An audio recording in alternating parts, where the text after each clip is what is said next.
নমস্কার বন্ধুরা, কিচেন বাংলা ফুল ফ্লেভারে আপনাদেরকে স্বাগত জানাই। আশা করি বন্ধুরা আপনারা সবাই ভালো আছেন। তো বন্ধুরা, আজকে আমরা নিয়ে এসেছি একটা সুন্দর দুর্দান্ত স্বাদের নতুন রেসিপি। হ্যাঁ বন্ধুরা, আজকের রেসিপি আপনারা দেখেই বুঝতে পেরেছেন যে দেখতে পেলেন যে ডাবের জল আমরা কেটে বার করে নিয়েছি, তারপর চেলা করে নিয়েছি। দেখতে পাচ্ছেন যে ডাবের শাঁসটা একটু মোটা হয়ে গেছে। হ্যাঁ বন্ধুরা, এই মোটা শাঁসেরই ডাবেরই আমরা আজকে বানাবো ডাব চিংড়ি। হ্যাঁ বন্ধুরা, আপনারা সাধারণত দেখেছেন ডাবের ভেতরে চিংড়ি দিয়ে তাকে গরম করে বা আগুনের মধ্যে দিয়ে আমরা ডাব চিংড়ি বানানো। তো আমরা ওইভাবে বানাবো না, সাধারণ পদ্ধতিতে, ঘরোয়া পদ্ধতিতে আমরা কিভাবে ডাব চিংড়ি বানাই দেখুন, যা কিনা আপনারা সবাই বাড়িতে বানাতে পারবেন। কোনো আগুনের সমস্যা নেই, আগুনের ঝামেলা নেই, কিচ্ছু নেই। যে কোনো পরিবারের লোকেরাই এই ডাব চিংড়ি এইভাবে বানিয়ে একই স্বাদ আপনারা পেতে পারেন, উপভোগ করতে পারেন এবং খেতে পারেন। তো বন্ধুরা, চলুন দেখে নিই আজকে আমাদের এই নতুনত্ব বা সম্পূর্ণ নতুন একটা রেসিপি নতুনভাবে আমরা উপস্থাপন করেছি। তো বন্ধুরা, এই রেসিপিটি আশা করি আপনারা পুরোটা দেখবেন, ভালো লাগবে। তো দেখতে থাকুন আজকের এই রেসিপি ডাব চিংড়ি। তো আমরা প্রথমে ডাবের এই পাতলা শাঁসটা আমরা একটা চামচের সাহায্যে তুলে নিচ্ছি।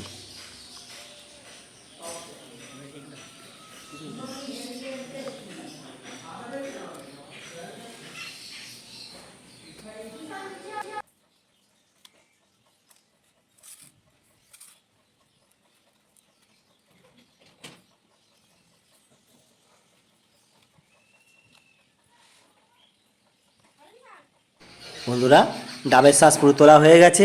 এবার ওই শাঁসগুলো আমরা মিক্সি গ্রাইন্ডারের মধ্যে দিয়ে দিয়েছি, দিয়ে ভালো করে আমরা ওটাকে পেস্ট বানিয়ে নিয়েছি। দেখুন বন্ধুরা, পুরো ক্রিমের মতন হয়ে গেছে ডাবটা। দেখুন থকথকে ভাবে হয়ে গেছে। আমরা এইভাবে ঢেলে রেখে দিলাম।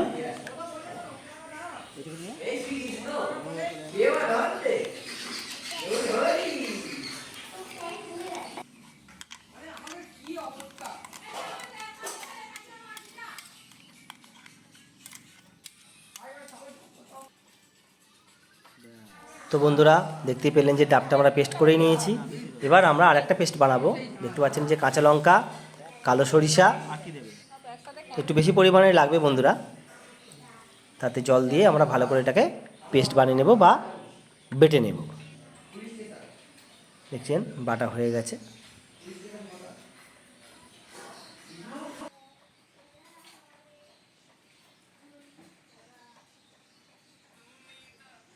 আর এই ডাব চিংড়ি বানাতে যেটা প্রয়োজন, চিংড়ি মাছ। দেখতে পাচ্ছেন আগে থেকে আমরা চিংড়ি মাছের খোলা ছাড়িয়ে আমরা রেখে দিয়েছি, হালকা একটু লবণ দিয়ে রেখেছি, সামান্য হলুদ গুঁড়োও দিয়ে রেখেছিলাম।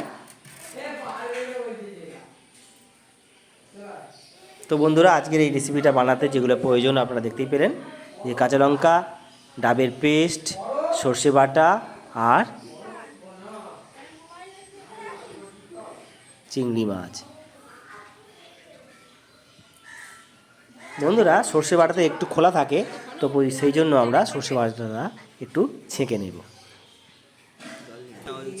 খোলাটা একটু তেতো তেতো হয়ে যায়, সেই জন্য আমরা একটু ছেঁকে নিচ্ছি বন্ধুরা। এইভাবে আপনারা একটা নেটের সাহায্যে আপনারাও ছেঁকে নেবেন।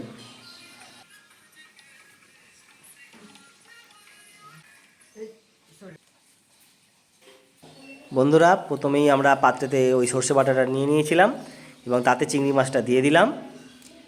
হলুদ দেবে, পুরো চিংড়ি মাছটা তাতে আমরা দিয়ে দেব।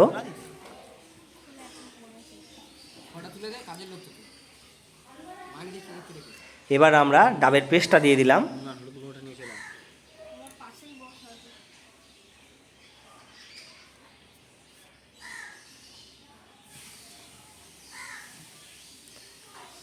স্বাদ মতো লবণ দেব, হলুদ গুঁড়ো দেব,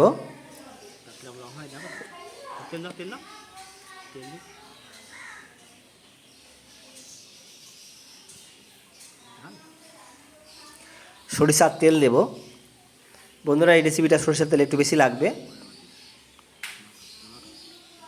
এবারে আমরা ভালো করে মেখে নেব, খুব সুন্দর করে সমস্ত মিশ্রণটিকে আমরা ভালো করে ফেটে নেব বা মেখে নেব। আপনারা দেখতে থাকুন। ওইটাই ছোটোটার মধ্যে মাখানো যেত, তোর মায়েদের বুদ্ধি। বল বলে এটাতে ভাপা। এটাতে রেখে ভাপা কি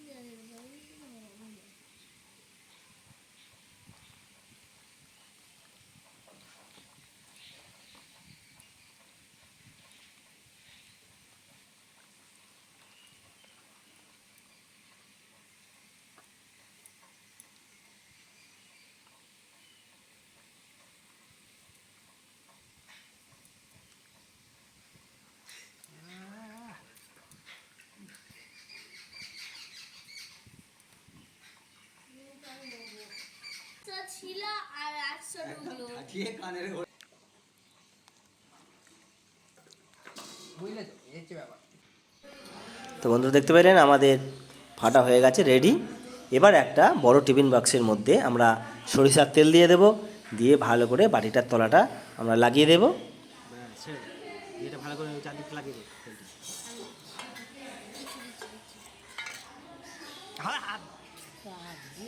হাতটা দিচ্ছিস কি জন্য? ছেড়ে রাখ রাখ রাখ রাখ রাখ রাখ রাখ ছেড়ে দে, তাও মাঝে ঢালো। এবার আমরা যে চিংড়ির মিশ্রণটি আমরা তৈরি করেছিলাম সেই মিশ্রণটা আস্তে আস্তে ওর মধ্যে দিয়ে দেব। তো আমরা সমগ্র মিশ্রণটি বাটির মধ্যে দিয়ে দেব। তো বন্ধুরা এইভাবে আপনারা বানাবেন আর ডাব চিংড়ির সম্পূর্ণ স্বাদ আপনারা পেয়ে যাবেন এইভাবেই। তাতে কোনো আগুনের সমস্যা নেই, আপনাদের গোটা গোটা ডাব আগুনের মধ্যে দিয়ে পোড়াবারও ব্যবস্থা করতে হবে না, খুব সহজেই আপনারা বানিয়ে নিতে পারবেন আর একই স্বাদ পাবেন বন্ধুরা ডাব চিংড়ি। আপনারা সবাই বানাতে পারবেন, গ্যাসেই বানাতে পারবেন, কোনো অসুবিধে নেই।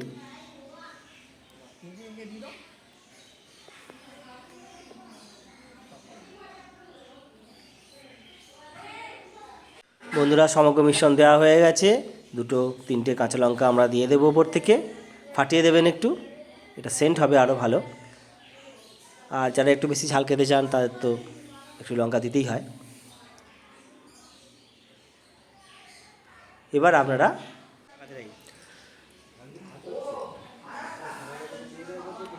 এবার ঢাকনাটা চাপা দিয়ে দেবেন।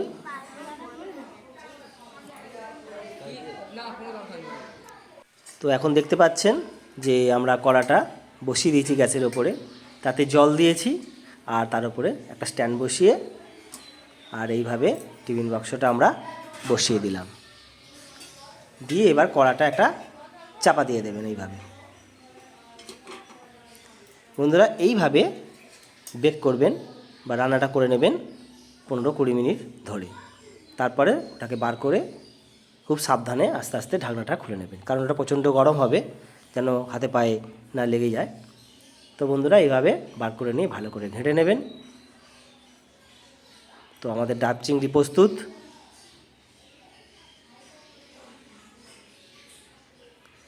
তো আমাদের পরিমাণটা অনেকটাই ছিল, দেখতেই পাচ্ছেন। তো এইভাবে বন্ধুরা আপনারা ডাব চিংড়ি বানাবেন আর ডাব চিংড়ির সম্পূর্ণ স্বাদ পেয়ে যাবেন।